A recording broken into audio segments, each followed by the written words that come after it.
Good morning, good afternoon, or good night, and welcome to Command Power, the show in which we discuss all things Magic the Gathering with a focus on Commander. And today we have another episode in our Spoiler Spotlight series in which I talk about, well, spoilers and tell you what my thoughts are on them. But before that, just a quick reminder to click subscribe if you enjoy my videos. We're well on our way to 1 million subscribers and your support means everything to me. And today we're going to be talking about Agrus Kos, Spirit of Justice. For 2 colorless, 1 red and 1 white, it's a legendary creature, Spirit Detective, 2/4 with double strike, vigilance, and whenever Agrus Kos, Spirit of Justice, enters the battlefield or attacks, choose up to 1 target creature. If it's suspected, exile it, otherwise suspect it. A suspected creature has menace and can't block. So I wanted to talk about this card because it highlights the new suspect mechanic from Murders at Karlov Manor, and I actually really like the suspect mechanic. I think it's a very interesting one. Basically, it's going to make a creature difficult to block and unable to block itself, but then there's a bunch of cards that interact with creatures that are suspected. So it's kind of like a status that a card can have,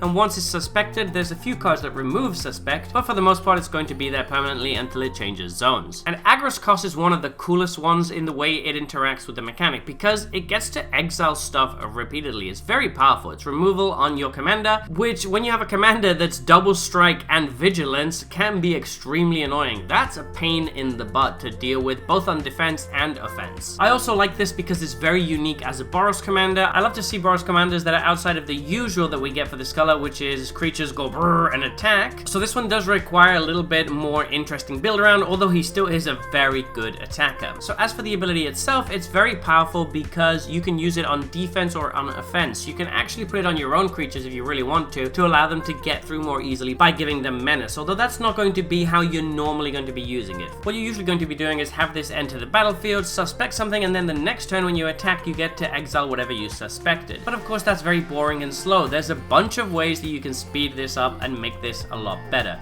For starters, giving it haste is amazing, and he's in the right colors for that too. If this comes down with haste, you get to immediately suspect something and then exile it immediately as soon as he attacks. Another option that's pretty good is with blink effects, seeing as this works on ETB as well. So imagine you have something like Nahiri's Resolve, which also gives this haste. You're going to basically get to attack with this, then exile it and return it to the battlefield at the beginning of your next upkeep, at which point its ETB is going to happen again, and because it has haste, it's going to get to attack again as well. It's not the only card that can do that. Something like Conjurer's Closet or Teleportation Circle are both very good, as well as any of the other cards that allow you to blink this at instant speed. So there's a bunch of ways that you can take advantage of this, and I'm sure there's going to be other cards in the set that interact with the suspect mechanic. Apart from that, you have the usual things that are going to work well with a double strike creature, so obviously putting any sort of pump on this is great. You could boost it up and make it into a Voltron commander or give it Death Touch to really mess with your opponents. You could throw it into Ishin so you can double the trigger and get to exile something right on the spot every time you attack. There's just so many ways that you can use this mechanic. Even something like Roaming Throne, which I know combos with anything, is really good with this, not to mention the new card that doubles all triggers from creatures with power 2 or less, which Agrus Kos happens to have. All this means that there are so many ways to make this trigger way faster than what it initially looks, and that means that this is going to be a very powerful commander that can repeatedly deal with your opponent's things. So there you have it. Those have been my thoughts on this new spoiler.